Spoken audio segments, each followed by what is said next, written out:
Design Salvation, Episode 16. This is Design Salvation, your lifeline to better design with Dixie and Annie.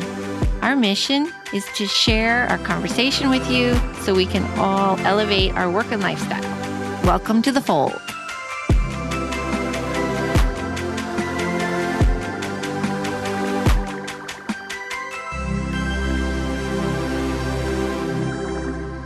Hey, y'all, it's Dixie Stark. And Annie Lundquist. And we're Design Salvation. We sure are. We're coming to you today with some fun stuff that's been happening to us over the last little bit. And we're excited because in Seattle, the weather's kind of turning. But I don't know about the rest cozy, of the world. But I was talking to Taylor back in North Carolina, and it was 99 yesterday. Oh, dear me. That's I had hot. A friend in town, and she was actually helping me with the installation. She's a stylist from Houston. And she said it was still in the high 80s. Yikes. No, we're falling We here. are It's definitely nice. got the fall switch has been flipped. I even see the trees are turning, which I love so much. Ugh, I don't love this that, time but of year. You I love do. this time I of year. don't, but I get in my groove when the holidays start to roll around and it flows, and it gets pretty fun. I definitely get excited about this time of year. I have to say, in terms of food, I'm excited because I love soup season. You know what? It's one of my favorite things ever to eat. Yeah, I'm a it's soup so nut. comforting. Okay. Yeah. I like this. I don't ever make it, but I love to partake in someone else's You don't ever batch make it. of soup. I get in sort of I start to make it and then I get off that track. But lately I've had a couple friends make me the most. I've had 3 soups dropped off lately. Okay. Are there anything that we could make, or do we just ask them to make it again? No, I think so. The only one that would be challenging, perhaps, the chicken dumpling soup that Marilyn, my dad's wife, makes is extraordinary. I don't know if it's difficult, but I will find out. That sounds too complicated for me. Maybe for you, but the other 2, one was sort of a chicken lemongrass one that was phenomenal. That Hardy amazing. made. That was awesome. And then I had another one. And the reason I have all these soups, guys, is because I just have on this little special diet still. Yep. Not to be weird, but they really help. And then the one that is also phenomenal is the squash. Okay. See, I love that turmeric, ginger, yes, and coconut milk. Oh, that sounds so you can amazing. totally make that. That sounds so amazing. And that's what I love about this time of the year. I love the pumpkin and the squash and all those things that you can do with soups. It's kind of like a little bit of puree, this and that, with a little spice here and there. But I absolutely adore that with a good salad or a good loaf of bread. It's so good. And I actually went comfort food. Yeah, it is. And then it makes you really appreciate the season. And we actually, Deke and I went to dinner recently at my favorite little cantinetta restaurant down the street. And I ordered the soup, and it was a squash soup, and they made it without the cream because they had it. They know some people don't want the dairy. So they have the puree there, all delicious. And that's what I had for dinner. So yummy. But the coconut milk is a good base. The coconut milk is great. People can't do that either. Well, I'm going to post these. Yeah. I'll put them together because these are really, really pull those good. recipes together because I think it's that time of the year, and I even might take the leap and try to make something like that if it wasn't too complicated. I told you about my gruel, yes, which is better for summertime because it's got like the green beans and it is summer squash. That was a phenomenal veggie that was really soup. good, and you actually just puree that thing. Yep, and it's yummy. You can serve it hot or cold. But I love the squash. I love the whole dumpling idea, and I love the idea of the coconut milk. Yeah. Ooh, yeah. I'll get those. Ooh, yeah. We'll get those going. Yes. Well, I was reading this morning, or maybe, it was this morning. Gosh, it's already been a long day. About what do you do about when you think you're in a rut? Like, what do you do about being in a rut? And I'm like, okay, well, so if you're in a rut, it might go back to all the things that we were talking about, where you have these practices in the morning and you have certain routines, and this is what makes your life simple. But then where is that balance to where you don't fall into a rut with this routine or this practice that you're doing? And I see. So like if you've come up with this great plan every morning. This is what I do every morning. I have my cup of coffee. Mm-hmm. Right. Mm-hmm. And I write down what I'm going to do, and I visualize my day, and I meditate, or whatever it is that you do. How do you keep that from drifting into a rut situation? Mm-hmm. What do you do?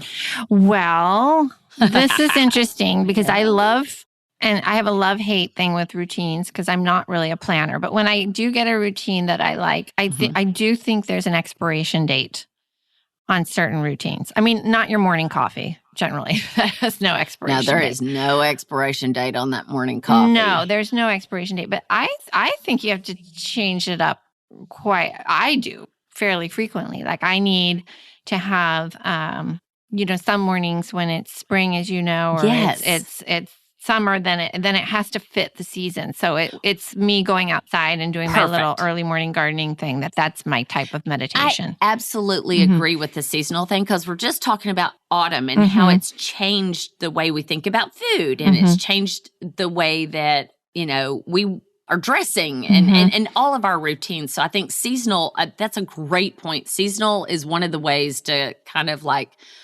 modify and kind of recreate. Yep. Because the light is different, like it's longer later, or it's, shortening the days. I mean, it's all those kinds of things. That's a really good point. Well, and we talked last week about paper products that we love, and we love a new agenda, new notebook, I need something new to write in fairly frequently. I'm not the kind who can go back to the same thing. It's a visual thing. It's a visual thing. So I need the visual refreshment. It's funny you say that because I do have these like 3 or 4 different like we talked about notepads and how we're such notepad freaks. But I have these different notepads, and sometimes I tire of one. And I will still make my notes in the morning and still go through that process, but I might switch up the notepad. I know. And that totally frees me. Like, I don't know what it is about that I'm like, I just switched up the notepad and this feels better to me. It also helps me remember that I wrote it on that notepad paper versus the old. Yes. So when I'm unorganized and I can't find it, yeah. and I'm like, where is it? I know that it was on that particular notepad. But I think that's a really good point where it's like, you don't have to completely change the routine, but you do need to mix it up, whether it be seasons or whether it be the paper or whether it be just whatever the visual impact is, or maybe it's a certain sweater or a certain slipper. You go from your winter slipper to your summer slipper, or whatever it is in your house that visually so speaking of inspire. The house part too. Okay. The thing that I do when I get in a rut, because I'm messy. And so my house gets messy and I get really uninspired. It never looks messy. Trust me. It's messy. Okay. So, and I'm not inspired to go through and do the big refresher. Purge. I'm not, I don't have a party coming up or something which would motivate me. So I do go to the flower market because you come back with live product. It has to be cared for. Yes, it does. You have to pay attention to it. And that's part of the reason that I a lot of times don't have fresh in my house is because I don't pay attention to it. But it makes you sort of elevate it does. Your kitchen or wherever you're putting your freshness. And if you have a little bit everywhere, it just sort of gets that little spark going and you're like, okay, I'm going to make it really nice in here. I'm going to light a few extra candles tonight because I have my pretty flowers out and that kind of thing. So I think that's a good way for me to kind of reorganize and get out of that rut. Yep. So that's good. Yep. So you write on different notebook paper or, whatever notepad it is, and you mix it up a little bit with whatever the seasonal food is, and then you mix it up with your fresh. Yep. And I think that those are the things that we have to kind of like remember to do. Now, one of the things that I love to do, and you can't always plan this, and you can't plan when you're going to slip into a rut, and you can't always plan that it's going to coincide, but travel absolutely pulls me out of my rut, out of my space every single time. It's so inspiring. I don't think there's anything more inspiring than that. And you just went to the best place. I did. One of the very best places. Yep. I went to the Big Apple. And what was the jumping off point for this trip? Because this was just the two, you and Jay, right? It was Jay and I, we went and we met up with friends from Dallas Mhm. that are like some of our dearest friends. They met us there. And the whole reason for the trip is that it was her anniversary gift from her husband, and it was my birthday gift from Jay. And we went to the Aw. Billy Joel concert. Oh. And it was so good. Was it? Does he still have his voice? Does he still have his voice? I don't know, because, I hear... Okay, that's awesome. Unbelievable. And what I did not realize until we got there is that our tickets weren't down in that low part, what do they call that? The central grand, I don't know, this assigned seating down there. We were in Madison Square Garden, which is Billy Joel's like total home. That's where he grew up. That's where he likes to play. That's his jam. And so we didn't realize, or I didn't realize, and neither did my girlfriend, that we were like so close and we were on the side. Well, he's playing the piano. So there's nothing, and the stage rotates. There is nothing better than being on the side because you get to see him play. Mm-hmm. He played, so he got on the stage and he said, okay, do I do albums? Do I do hits? And he did it based on the crowd response. And we all responded hits. He played all the 70s music. Gosh. He has so and many all hits. the stuff that he basically wrote and collaborated on while he was down in the subway, working the system and the whole thing in New York. So it was really amazing. And that was the reason for the trip. But Jay and I went a little bit on the front end, and then our friends stayed a little bit longer on the back end so we could individually have our time just with our spouses, nice. which was kind of cool. And you stayed at a cool hotel. Oh my gosh, I can't even remember the name of it. We do it on Hotels Tonight, I know you have we that just little book it on the trick. fly because it's so much fun. But we had a total view of the city. Wait. Do people know how to do Hotels Tonight? Because I think that's pretty cool. Well, it's now changed. It's now changed to something else. Jay knows more about it. But basically what you do is it's an app, and you can only book it within the 24 hours that you're going to be staying in the hotel. But it is the best thing because you can find deals because rooms pop up that wouldn't normally be available to you. And of course, they're discounted and you're booking at the last minute. And so when Jay and I traveled to the East Coast, and we even did this when we were over in Europe, we worked on hotels. We were working on the Hotels Tonight kind of app, just working the system. Anyways, we stayed in a great hotel that had an amazing view, and it was late when we arrived to the hotel. So Jay and I just went across the street because there's a market on every corner, in New York. And we did the Annie Lay's potato chips. That's now my thing. Can you believe that you have influenced me to these Lay's potato chips? We grabbed Lay's potato chips and we just grabbed a couple of beers, and we were up on the penthouse level because we got it on Hotels Tonight, and we had the most amazing view of the city. And so we just sat out there and enjoyed a quick little nightcap, if you will, and had a great time there.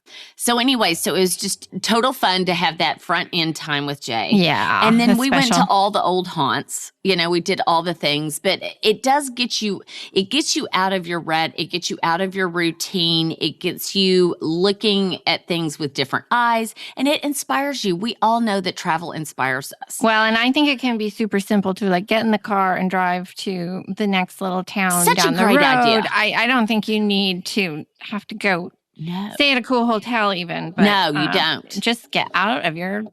But I have a confession. Oh. Are you ready for the confession? I'm ready. Yay. Finally. I bought Dixie. not one, not two, not three, not four, but 5 new black T-shirts. And they're not plain, but they're all the different places that we went, and they're all black. Of course. And I bought 5. That's a lot for you. So I have this amazing concert T-shirt because it has the Subway lettering on it. I was so proud of Billy Joel's stuff to have decent concert T-shirts, because most of the time I won't get one. Right. They're cheesy. And they cost too much. I got one at the High Line. Because we went up on the High Line. I don't know if you've been to the High Line, but that's where the railroad tracks were. And they've built the walkway up Oh, yeah, where yeah, the yeah, railroad yeah. tracks were. Mhm. Okay, so I came back with 5 black T-shirts. How many did Jay come home with? He only came home with 1. Oh. I totally Wow. beat him. That's amazing. And this is the last confession. We'll quit talking about my trip to New York because I could talk days and days and days about all the things we saw and all the places we went and all the things that bore you to death. But I actually bought the I Heart New York T-shirt. You did? Why? Is it different? At the you airport for $7.99. And I bought it big, and I have laundered that sucker, and I have poured the downy in to get it fabric soft because it's just a cheap T-shirt. Okay, it's good. It's real good. You just wait, you guys. Okay. It's good. Okay. Well, it's a classic. I mean, you can't really go wrong. But I bought it in black, not white. Of course you did. It's only fair. Okay, so you speaking of well, no, not speaking of inspiration, but you kind of I was just because you're drinking your drink. And we didn't talk about it. That was from the trip. You're right. Yeah, you're right. so Okay, thanks for reminding me of that. Okay, so one of the things that I got reacquainted with, I had forgotten about because we were with our Texas friends. And so the beverages I've noticed that they drink versus the beverages that we drink sometimes are a little bit different because of the areas of the country that you live in. And I think, sure. It's like when you go to London, you drink Pimm's, Right. You never drink that here. You don't drink that here. And so anyways, they reacquainted me with Deep Eddies, which is based out of Austin. And I'd forgotten about it. It's a vodka. Had too, till you showed me that because I had 2 clients, Marty and Susan. I hope they're listening. Sometimes they do. I bet they are. They introduced me to that, and it's a good one. It's a good one because they're flavored vodkas and they're all ready to go. It's ready to rock. If you're having a party, you don't have to think about it, and they're good. Exactly. And so they also reacquainted me with the High Noon. Those are the ones that are in the little baby skinny cans. It's the vodka and seltzer or vodka and soda. Anyways, but while I was there, I was experimenting with this cute little bartender. And I know, because, okay, whatever. And we were having fun, and we put part of the High Noon in, and then we put part of the Deep Eddies, and of course it's grapefruit. I mean, nothing but grapefruit. But they have other flavors, right? But they have like lemon, and I mean, they've got everything. And then here at the house, before we went on the air, I was like, I think this needs something to make it a little bit more autumn. So a dash of cinnamon and a little sprig of rosemary is the ticket. That is cool. I was impressed with that. I was impressed. I call it 2 ingredients, even though you have to put your dash of cinnamon and your rosemary in it. I call it the 2 ingredient because, that's the way I roll. And that's the way to have some people over for cocktails. So anyways, it's tasty. It's totally tasty, and I do recommend it. Good. I'll make sure we post it. We'll have to be entertaining, so we'll have to roll it out. Ooh, yeah. And speaking of entertaining, I was up at my client's yesterday who has this beautiful new construction up on the water up north. It's gorgeous. The view's crazy. Is it sound or is it fresh water? Is it like ocean water? It's sound. It's sound. Yeah, it's sound. And of course it's actually on the Indian reservation. Oh, it is way up north. Yeah, and I don't know, it's some kind of a leasehold thing. I don't understand it. But anyway, cool. I was really impressed because she's having a big open house because they just moved in. And I was bringing up some cushions, so a few things are done. I brought the banquette cushions and everything fit, which is, you're always, I know. And did she love it? Oh, yes. Okay, this is great news. Okay. She loved it. Love it when everything fits. I love it when everything fits. But she still doesn't have her main living room pieces. She's got her bed in her bedroom, but no other furniture. There's a lot of unfinished business. Sure. And I'm just so happy that she's opening her doors, having all her friends and family come, all the neighbors come to see the new house. Even though it's not finished. Yeah. She's just like, this is what it is. And of course, but I want to share. But, it's still, a lot of people are, I think, worried too much about it being finished perfectly. Perfect and really showing off the final vision. And I don't think that's necessary. Most people don't even know. I have a little trick that it really works that happened probably maybe 5, 6, 7 years ago. I had a project where the clients moved into their new construction home that was in a nice neighborhood. And they knew that they weren't going to be best pals with everybody in the neighborhood, but that the neighbors kept walking their dogs by and saying, hey, good to meet you. I'm your neighbor over here to the south. Yes. And when are you going to be finished? And I would just love to come and see your place. And there were a lot of those people. And they knew darn good and well that they weren't going to be like bosom buddies with them or anything like that. Right. They were just, they just knew that they were acquaintances. Yes. So she was brilliant.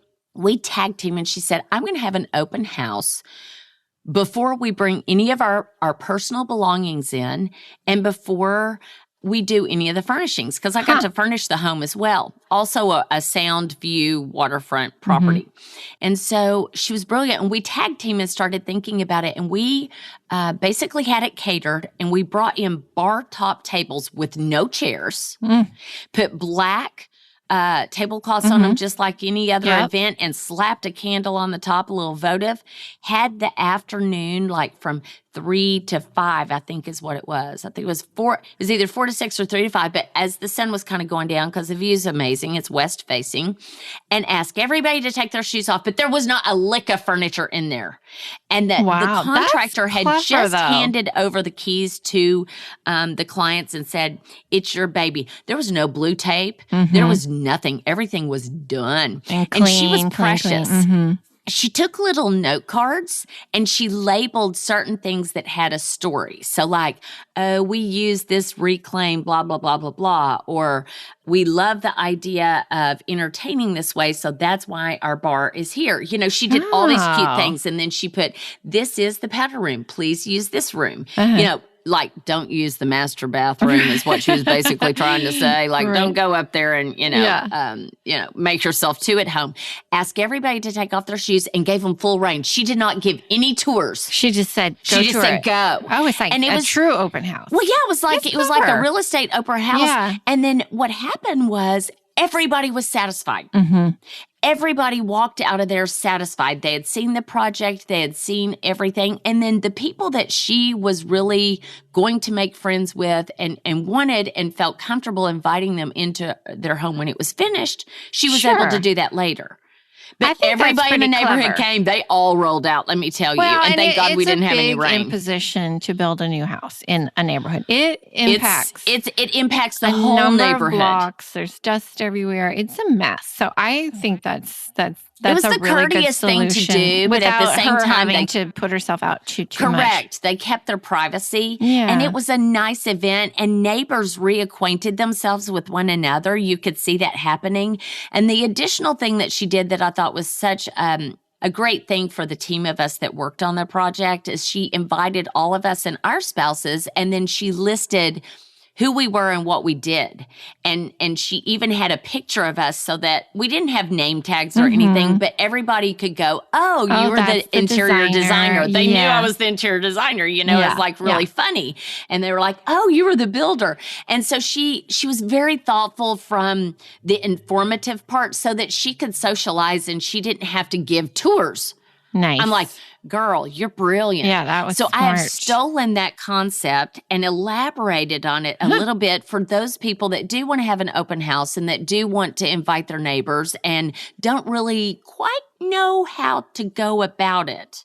And don't really want to wait 4 months after they've moved in. Yeah, I get that. And there's something a little more humble about showing an empty house too than a whole brand new, fabulous And she wasn't showing all of her stuff. Right. And they're not in her closet then. Or they could be in her closet because it doesn't matter. Because they everyone were, loves but it was to empty. See that. Exactly. Yeah. And you got to see how beautiful the details were. So like people really appreciated the detail on, just the countertops and how beautiful the hardware was. And they really got to see the plumbing fixtures and the wallpaper. And they really were able to hone in on lighting. It was really nice and people were opening the fridges and they were, they were looking at the flat screen TVs on the wall. And I mean, they really were engaging with everything and she was fine with it. It was really cool. It was a really cool concept. So I have since then recommended it. Yeah, I would never have thought of that. Yeah. Not in a million years. So, I didn't do that.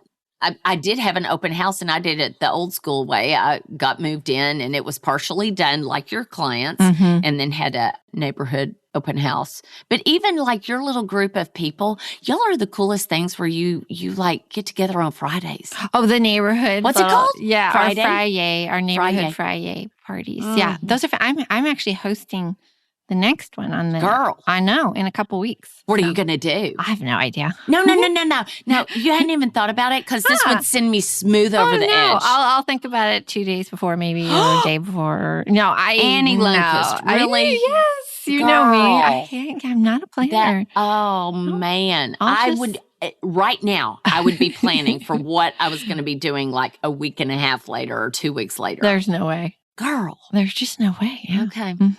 I know the only thing I'm planning is I will probably get my house cleaners to come because I only have them come like on demand every That's cool. 4, 5, 6 Yeah, you weeks. don't have them on a routine. I don't have them on a, so I'll probably will plan that in advance. I think that's a little bit hard the way your lifestyle is to have them on a routine. It sounds unconventional because most people have them come every other week, but I totally get it. What's kind of interesting is that your office, your studio is in the bottom part of your house. So you're shipping and receiving and, it's just doesn't always make sense. And if you're having client meetings and it's just a conflict of your schedule. So I totally get that. Yeah. Well, cool. And I like I said, I'm okay with a fair bit of mess, which isn't always but great, it always looks so good. Oh, you're so sweet. Like my mess looks like an authentic, hot mess. And I usually look like a hot mess. I just disagree. But yours feels like it's just this lovely European, this is the way I am, I don't care kind of lifestyle. And part of that, people, is because her fixed background is so beautiful. And I'm always trying to tell clients that really helps. That if you elevate your fixed background, then the rest of it, a lot of times, can either get lost in translation, so to speak, or it's just not as big of a deal.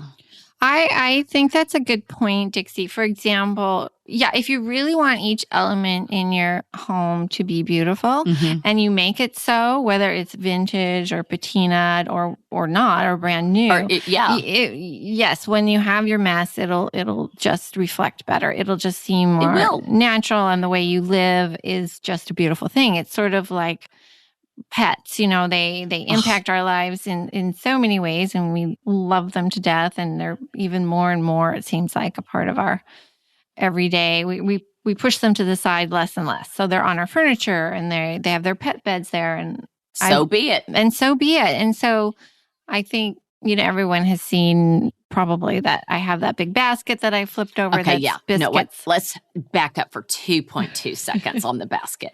Okay.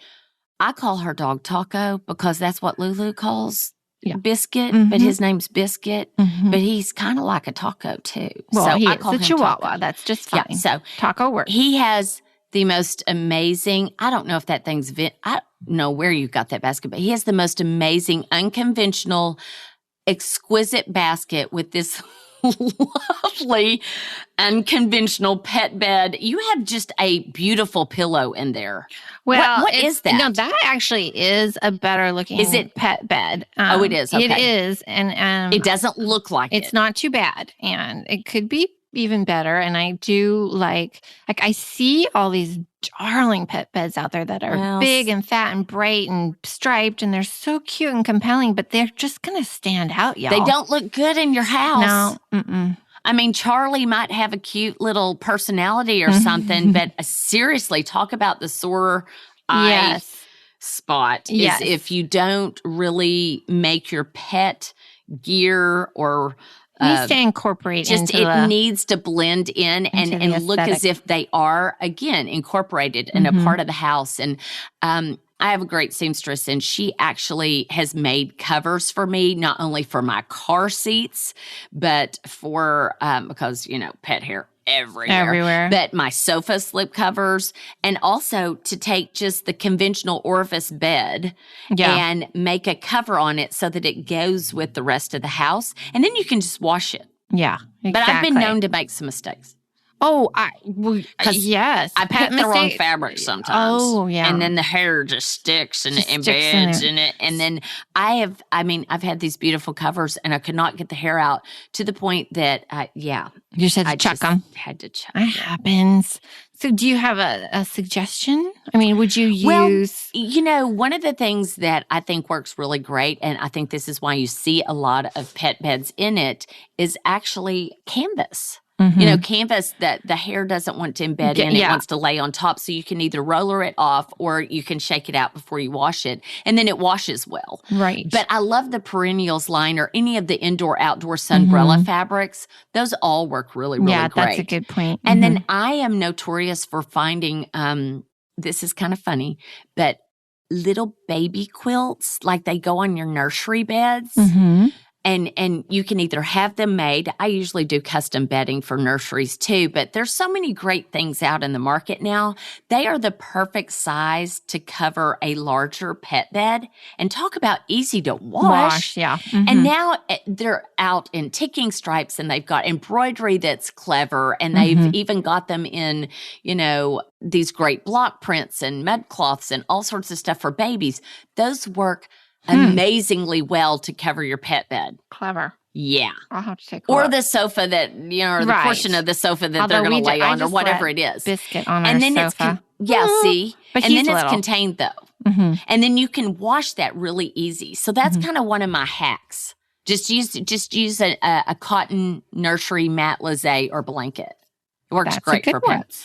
And I am sure you are too, on new construction. I'm doing one right now where we're really making a pet plan that Yes. Not on the furniture, but pet a pet plan where they have, a room that's kind of, it's going to be a utility room. Kind of designated. But there's going to be a pet washing station. There's going to be an exit to a dog run. So they're not just loose in the backyard where you don't know where they're leaving their presents. I hate that. Where are they? Yeah. Where did they leave their little surprise? Exactly. So that's called arithmetic. Yeah, 1 plus 2. They That's their arithmetic, Annie. That's okay. right. I forgot that. I like that euphemism.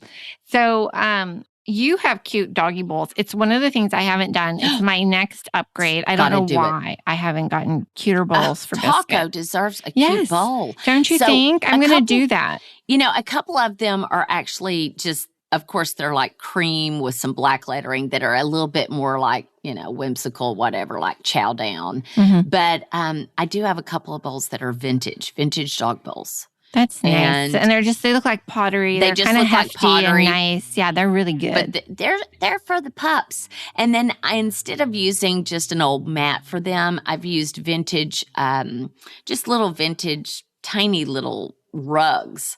That's clever and too. It seems I like to that. blend in a little bit these better. These are good little elevating tricks. Little elevating trick, For new construction, though, some of the latest stuff I've done is where we build in the pet bowls like into the toe kick. So you pull them out and they have inserts that are stainless and you feed the dog and then you push that back in and all that's sitting out is a watering, well of some sort. And also the bins that tilt are great for the food. And they look really cute in utility. And you can make them as big or as small as your pets are or whatever you want to do. But integrating, they need leashes. They need shampoo. They need, all these sweaters and whatever else. I don't know. Exactly. Sweaters for sure. Exactly how you're pampering your pet. But they need space for all this stuff. So making sure that is in a portion of the house. And it's typically the mudroom.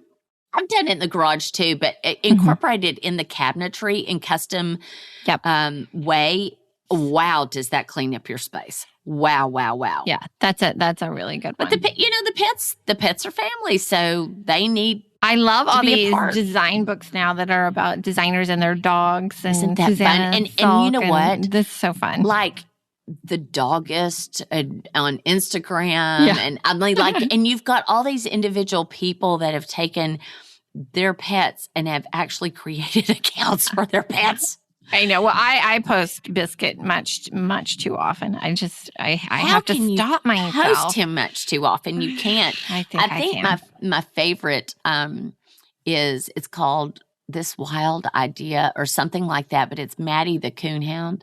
And I'll have to look. The guy that actually can't even, I'm talking about something I can't even remember half of the stuff I'm talking about, but the guy that actually created the account is a photographer. Like he is a professional photographer. Professional I see. So they're beautiful pictures. And he has actually taken his dog and put her in unconventional like spots. And this dog can balance on a fire hydrant. This dog can, and it's a coonhound, not a Weimaraner. Coonhound. And cool. She's so cute. Okay, Maddie. I'll have to look that up for sure. And so anyways, she's on Instagram. I actually went to a book signing where he did a book of all the Instagram images. And of course, he's got them all licensed and all that kind of good stuff.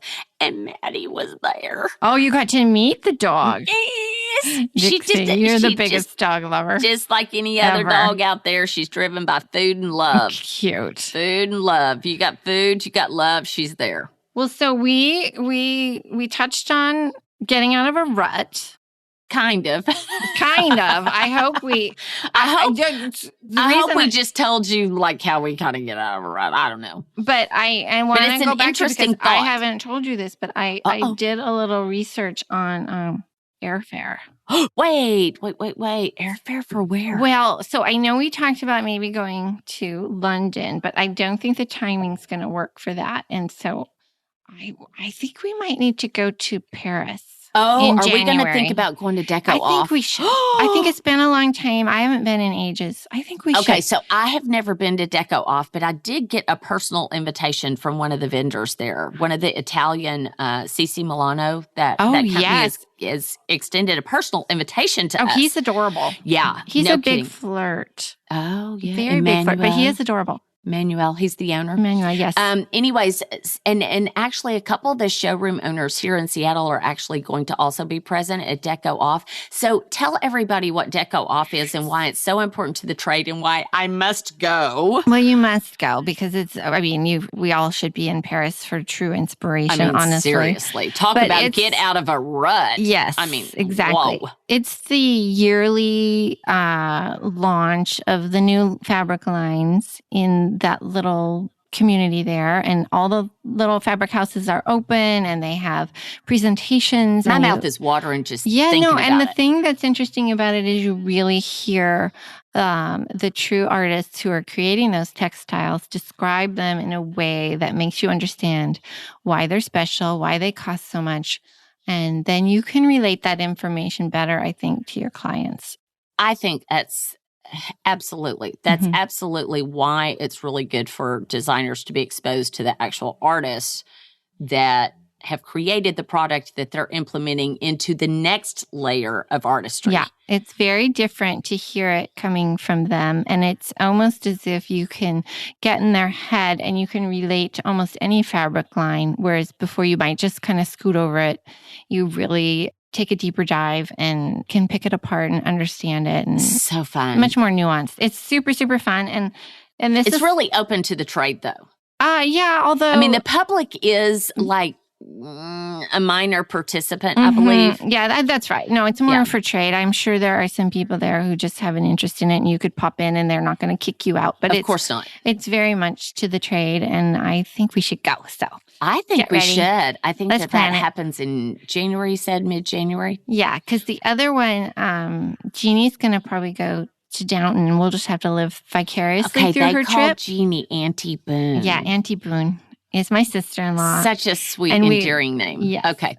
So Boonie's going to go sooner than we can, I think, given... Oh, she is? She's going to go without us? She is going to go without us. So listen to that. You go. So we may have to do the Paris thing. Oh, my gosh. Y'all, it's so funny because Annie is so from Seattle and every little thing, even to the names of your family members, like how you address them and of course, your elevated lifestyle and all the things that you do. Even the names are like something you would hear in the South. Auntie Boone. It's true. And what do you call Nani, Marilyn? Gaga. Gaga. Oh my gosh. And then y'all and Lulu instead of Lucy. And I mean, y'all are just the cutest thing. And even Annie is like a Southern name. Taylor is pretty. It's French, but it's French. It sounds it's like definitely right because they have Colliers and yes. There was Collier Drug right on Dixon Street. Oh, well, there you go. So, yeah, well, absolutely. So we'll keep you posted on that. I think that's just like something for me to look forward to. I know that'll get us out of our rut. It would get us out of the rut. We're just gonna go for it. We're just gonna go. I don't think we should overthink it. We should go. No kidding. Y'all sit down, plan a little trip, and then plan some little cozy, and we're going to post those soups. Oh, we are going to post those soups. And to everybody that's listening to us all across the world, I'm kidding you not, we have people all across the world. They're listening to us. We thank you, and we just appreciate this so much. And if there's anything you want us to talk about, or there's anything that you have a question about, please feel free to, send us an email or a direct message on Instagram, or communicate with us. Feedback. However, even if we're boring, tell us. I know, right? Just tell us anything and everything, and it may take us, a little bit more than 24 hours, depending on where you're sending that from, to get to us and us to respond back to you, but we so appreciate it and we thank you. So shout out to everybody across the world that's listening. Anyways, that'll be ciao for now. Ciao for now. Hey y'all, don't forget to follow us on Instagram, Twitter, and Facebook. You can also find us at designsalvation.com, where we'll have the past podcasts listed as well as show notes. Hope to see you there.